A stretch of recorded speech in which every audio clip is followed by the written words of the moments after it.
আজকের ভিডিওটি একটু গুরুত্বপূর্ণ। একদম শুরুতেই সবাইকে অনুরোধ করব, আজকের ভিডিওটা না টেনে দয়া করে একটু পুরোটা দেখবেন। কারণ আজকে যে তথ্যগুলো আমি দেব, সেই তথ্যগুলো পাকিস্তানপন্থী যেসব হায়েনারা আওয়ামী লীগ, বঙ্গবন্ধু, ছাত্রলীগ বা এই মুক্তিযুদ্ধের পক্ষে শক্তিকে নিয়ে উল্টাপাল্টা কথা বলে, তাদেরও জানা জরুরি, জরুরি আমাদের পক্ষের মানুষেরও জানা।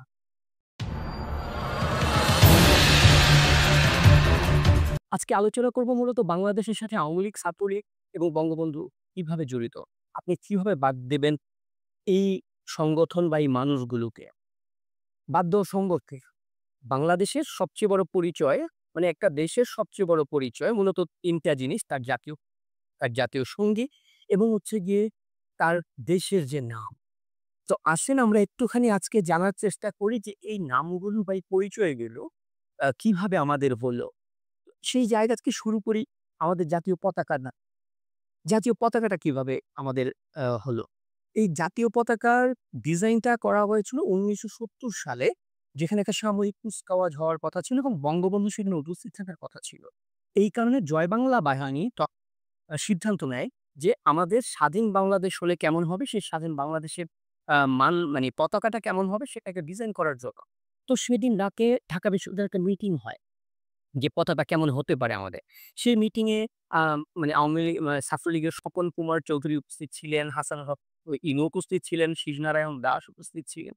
তো সেখানে আলোচনার মাধ্যমে সিদ্ধান্ত হয় যে সবুজ জমিনের উপরে লাল সূর্যের একটা ছবি থাকবে এবং সেটার মধ্যে বাংলাদেশের মানচিত্র আঁকা থাকবে। এই পতাকার ডিজাইনটা সেখানে ঠিক করা হয় এবং তারপরে হচ্ছে গিয়ে ৬ দফা দিবস, যে ৬ দফা দিবসে বঙ্গবন্ধুর হাতে তুলে দেয়া হবে পতাকা, সেই লক্ষ্যে পতাকাটা তৈরি করা শুরু করে। ঢাকা বিশ্ববিদ্যালয়ের শেরেবাংলা হল যেটা, সেই শেরেবাংলা হলের ১১৬ নাম্বার রুমে বসে শিবনারায়ণ দাস, যিনি হচ্ছে কুমিল্লা ছাত্রলীগের সাধারণ সম্পাদকও ছিলেন একসময়। তো সেই শিবনারায়ণ দাস রাত 11:30টার দিকে বসে এই পতাকার ডিজাইনটা তৈরি করে। ১ম বাংলাদেশের পতাকার ডিজাইন তৈরি শিবনারায়ণ দাস ছাত্রলীগের কর্মীর হাতে। তারপরে সেই পতাকাটা হচ্ছে ৬ দফা দিবসে বঙ্গবন্ধুর হাতে তুলে দেওয়া হয় এবং শ্রমিক লীগের একটা অনুষ্ঠানে বঙ্গবন্ধুর হাতে ১ম তুলে দেওয়া হয় এবং সেখানেই ১ম পতাকাটা মানে সবাই দেখতে পারে যে বড় পরিসরে সমাবেশের মধ্যে। তো এই হচ্ছে যে পতাকার যে জন্ম বাংলাদেশে। আমরা যে লাল সবুজের পতাকাটা নিয়ে কথা বলি, সেটার ডিজাইনার হচ্ছে শিবনারায়ণ দাস। এখন বিষয় হচ্ছে এই পতাকার মধ্যে যে মানচিত্রটা, সেই মানচিত্রটা আঁকাটা সহজ ছিল না। একেকজন পতাকা বানাতে গেলে মানচিত্রের ডিজাইনটা ১৯-২০ হতে পারে, মানে বিকৃত হবার একটা সম্ভাবনা ছিল। তাই বঙ্গবন্ধু ১৯৭২ সালে হচ্ছে গিয়ে এটা নতুন করে আবার ইয়ে করে যে এটাকে কিভাবে মানি পরিমার্জন করা। ১৯৭২ এ বঙ্গবন্ধু তখন আমাদের যে চিত্রশিল্পী পটুয়া কামরুল হাসান তাকে দায়িত্ব দেয় এটাকে মডিফাই করা। নতুন করে তৈরি করা না, মডিফাই করা। সেখানে সবুজ জমিনের উপরে লাল সূর্যের যে ব্যাপারটা ছিল, সেইগুলো সবকিছুকে ঠিক রেখে লাল সূর্যের মাঝখানে যে মানচিত্রটাকে শুধু সরিয়ে দেয়া হয়। কারণ হচ্ছে মানচিত্রটা বিকৃত হবার সম্ভাবনা ছিল। একেকজন একেক দর্জি বা একেক মানুষ যখন পতাকা আঁকবে, তখন মানচিত্রের ডিজাইনটা মানে বিকৃত হতে পারে। এজন্য মানচিত্রটা সরিয়ে দেওয়া হয়। তো পতাকার ২য় ডিজাইনটা কামরুল হাসানের হাত দিয়ে মানে এটার সংযোজনটুকু বা বিয়োজনটুকু হয়। কিন্তু মূলত বাংলাদেশের যে পতাকা, সেই পতাকার ডিজাইনার ছাত্রলীগের কর্মী আ শিবনারায়ণ দাসের করা। অতএব এই যে বাংলাদেশ থেকে আপনি যখন আওয়ামী লীগকে নিষিদ্ধ করবেন, ছাত্রলীগকে নিষিদ্ধ করবেন, বঙ্গবন্ধুকে নিষিদ্ধ করবেন, পতাকাটা ছাত্রলীগের মানাক। তো এই জায়গায় এটা কবে? এটা হচ্ছে ১৯৭২ সালের ১৭ই জানুয়ারি। তারপরে সরকারিভাবে ঘোষণা করা হয় যে পতাকার এই যে পরিবর্তিত রূপ, এটি আমাদের জাতীয় পতাকা এবং আজ পর্যন্ত সেটি আমাদের রয়েছে। তো এরপরে ধরেন আমরা যদি জাতীয় সংগীতের ব্যাপারটায় আসি। জাতীয় সংগীতে কিভাবে আওয়ামী লীগ, ছাত্রলীগ বা আ মানে মুক্তিযুদ্ধের পক্ষের মানুষ কিংবা বঙ্গবন্ধু যুক্ত। এই যে জাতীয় সংগীত, এটা রচনার যদি প্রেক্ষাপট আমরা দেখি, তাহলে হচ্ছে বঙ্গভঙ্গ আন্দোলনের বিরুদ্ধে মানে রবীন্দ্রনাথ ঠাকুর ১৯০৫ সালে এই গানটা লিখেছিল মূলত। তো এই গানটা কিভাবে জাতীয় সংগীত হয়ে উঠলো আমাদের, এটা নিয়ে বিতর্ক বারবার উঠে আসো। এই ক্ষেত্রে আমরা সঙ্গীতশিল্পী সানজিদা খাতুনের একটা আ মানে ইন্টারভিউ, তার একটা প্রবন্ধ ছিল যে, 'রমনার বটমূল', 'ছায়ানট' এবং 'আমাদের মুক্তিযুদ্ধ'। এই প্রবন্ধতে তিনি লিখেছেন যে ১৯৬৫ ১৯৫৬ সালে গণপরিষদের অধিবেশনে আমার সোনার বাংলা এই গানটি গাওয়ার জন্য বাংলাদেশের প্রতিষ্ঠাতা রাষ্ট্রপতি শেখ মুজিবুর রহমান তাকে অনুরোধ করেছিলেন। কার্জন আয়োজিত ওই সমাবেশ পশ্চিম পাকিস্তান থেকে আসা প্রতিনিধিরাও উপস্থিত ছিলেন এবং আমার সোনার বাংলা গানটি বাঙালিদেরকে কত আবেগতাড়িত করে এবং সেটি বোঝানোর জন্য শেখ মুজিবুর রহমান সেদিন মানে এই সঙ্গীতটি মানে গাওয়ার জন্য তাকে বলা হয় এবং তিনি সেখানে এই গানটি গায়। তো তারপরে ধরো ১৯৭১ সালের ১৭ এপ্রিল মেহেরনগরে মেহেরপুরে যে বৈদ্যনাথ তলায় যে মুজিবনগর সরকার গঠিত হয়, যে সরকারের মানে নির্দেশনা বা যেই সরকারের তত্ত্বাবধানে মুক্তিযুদ্ধ পরিচালিত হয়েছে মুজিবনগর সরকার। বঙ্গবন্ধুর নামে বৈদ্যনাথ তলায় যেটাকে মুজিবনগর বলে ঘোষণা করা হয়। তো বঙ্গবন্ধু নাকি মুক্তিযুদ্ধে ছিলেন না। তো যেটা হয়েছে যে সেই যে আ ১৭ই এপ্রিল ১৯৭১ যে হয়, মানে আপনার অস্থায়ী সরকারের শপথ গ্রহণ হয়, সেই শপথ গ্রহণ অনুষ্ঠানে জাতীয় সঙ্গীত হিসেবে আমার সোনার বাংলা বাজানো এবং সেটা তাজউদ্দিন আহমেদ থেকে শুরু করে সৈয়দ নজরুল ইসলাম থেকে শুরু করে তাদের উপস্থিতিতে বাংলাদেশের জাতীয় সঙ্গীত হিসেবে এই গানটা বাজানো এবং তারা প্রত্যেকে আওয়ামী লীগের নেতা। মুজিবনগর সরকারের যেই সরকার বাংলাদেশের স্বাধীনতা যুদ্ধের নেতৃত্ব দিয়েছে, এই সরকার শপথ গ্রহণ অনুষ্ঠানে বাজানো হয় আমার সোনার বাংলা গানটি।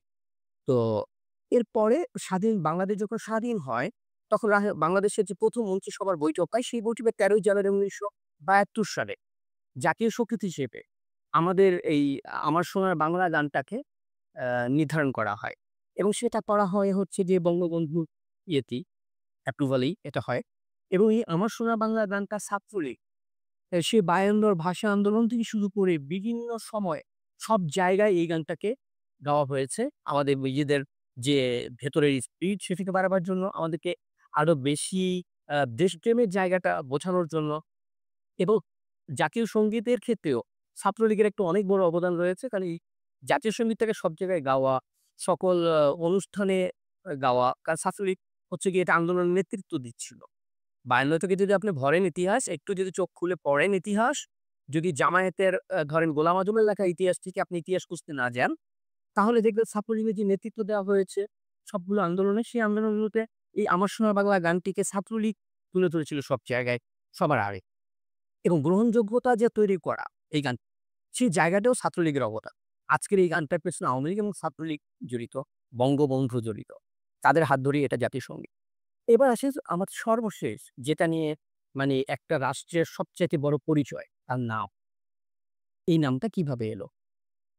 মানে এই বাংলাদেশের যে বাংলাদেশটাকে যে পূর্ব পাকিস্তান থেকে বাংলাদেশী নামকরণ করা হবে, এটা শুরু হয় মূলত এই দাবিটা ওঠে ১৯৬৫ সালে এরপর থেকে বিভিন্ন আন্দোলনে ৬৯ গণ অভ্যুত্থানে বারবার বাংলাদেশ নামটা উঠে আসে স্লোগানের মধ্যে, বিভিন্নভাবে বক্তৃতার মধ্যে। বঙ্গবন্ধু থেকে আওয়ামী লীগের নেতারা বারবার বাংলাদেশ শব্দটাকে ব্যবহার করে এটা গ্রহণযোগ্য একটা জায়গা তৈরি করতে, একটা স্বাধীন সার্বভৌম দেশ হিসেবে যখন দাবি করা হয়, তখন সেখানে বারবার এই বাংলাদেশ নামটাকে বলা হয়।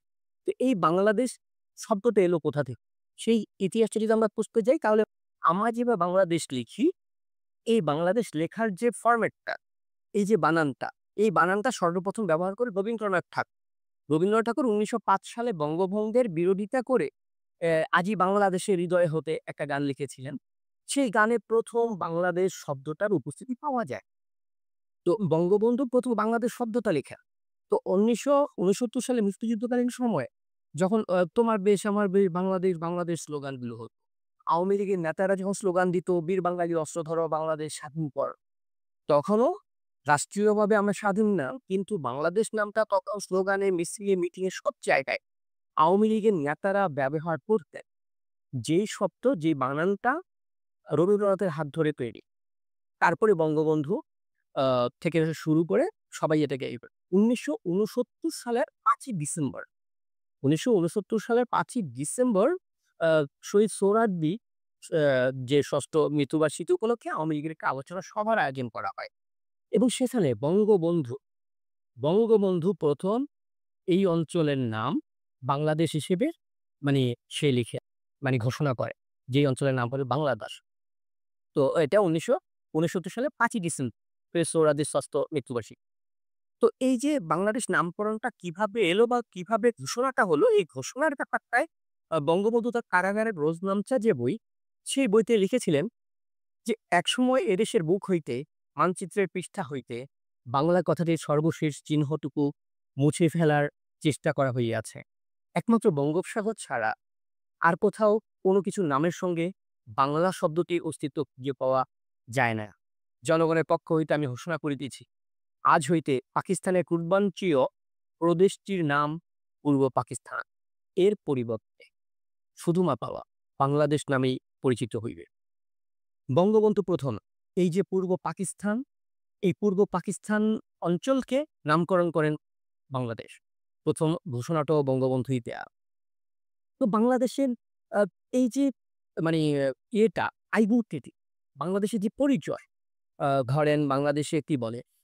জাতীয় সঙ্গীত বলেন, আপনি জাতীয় পতাকা বলেন, বাংলাদেশ বলেন, প্রত্যেকটা জিনিসে বঙ্গবন্ধুর অবদান। প্রত্যেকটা জিনিস বঙ্গবন্ধুর হাত দিয়ে তৈরি। প্রত্যেকটা জিনিস আওয়ামী লীগের হাত দিয়ে তৈরি। প্রত্যেকটা জিনিস ছাত্রলীগের হাত দিয়ে তৈরি। আজকে পাকিস্তানপন্থী ৭১ পরাজিত শক্তি এবং তাদের চেলা-চামুন্ডা টোকাইয়েরা ঘোষণা দেয় বাংলাদেশে বঙ্গবন্ধুর নাম থাকবে না। আওয়ামী লীগের নাম থাকবে না। ওদের জ্বালাটা কোথায় বুঝতে পারেন? বাংলাদেশ থেকে আওয়ামী লীগ, বঙ্গবন্ধু, ছাত্রলীগ আপনি কি করে মুছবেন? এদেরকে মোছা সম্ভব? পৃথিবীর মানচিত্র থেকে বাংলাদেশটাকে নিষিদ্ধ করে দেন। যে বাংলাদেশ নামে পৃথিবীর মানচিত্রে কোনো দেশ থাকবে না। বাংলাদেশে মানে বা জাতীয় সঙ্গীত, আমার সোনার বাংলা নামে পৃথিবীতে কোনো গান থাকবে না। লাল সবুজের কোনো পতাকা থাকবে না পৃথিবীতে। যদি এগুলো সবকিছুকে নিশ্চিহ্ন করে দিতে পারেন, তারপরে বঙ্গবন্ধু, আওয়ামী লীগ, ছাত্রলীগের দিকে আঙুল তুলবেন। কারণ এগুলো প্রত্যেকটার সৃষ্টিকর্তা আওয়ামী লীগ।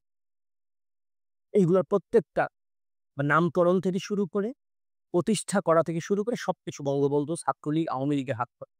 আজকে পাকিস্তানের হায়েনারা সে ৭১ পরাজয়ের প্রতিশোধ নেওয়ার জন্য তারা বঙ্গবন্ধুকে নিষিদ্ধ করে। তারা ছাত্রলীগকে নিষিদ্ধ করে, আওয়ামী লীগকে নিষিদ্ধ করে। পারবেন নিষিদ্ধ করতে? নিজের বিবেকের কাছে একবার হাত দিয়ে প্রশ্ন করেন, নিজের বুকে হাত দিয়ে প্রশ্ন করেন, কার বিরুদ্ধে লড়াই করতেছেন আপনি? আপনি বাংলাদেশের মানচিত্রের বিরুদ্ধে লড়াই করতেছেন, বাংলাদেশ নামের বিরুদ্ধে লড়াই করতেছেন, বাংলাদেশের পতাকার বিরুদ্ধে লড়াই করতেছেন, বাংলাদেশের জাতীয় সংগীতের বিরুদ্ধে লড়াই করতেছেন। আপনি যদি এখনো মনে করেন এই আওয়ামী লীগ, এই বঙ্গবন্ধু, এই আ ছাত্রলীগ নিষিদ্ধ করার পক্ষে আপনি খুব নিশ্চিতভাবে জেনে রাখাই লাগে। আপনি সেই পাকিস্তানের প্রেতাত্মা, যাদেরকে ৭১ সালে বঙ্গবন্ধু, ছাত্রলীগ, আওয়ামী লীগরা পরাজিত করেছিল এবং সেই পরাজয়ের মধ্য দিয়ে জন্ম নিয়েছে বাংলাদেশ। আপনি সেই পরাজিত শকুনের দল। আর যদি মনে করেন যে না, আপনি বঙ্গবন্ধু, আওয়ামী লীগ কিংবা ছাত্রলীগের বিরোধিতা করছেন না, আপনি বাংলাদেশের জাতীয় পতাকা, বাংলাদেশের নাম, বাংলাদেশের জাতীয় সংগীতের বিরোধিতা করছেন না, একমাত্র আপনিই তাহলে বাংলাদেশপন্থী।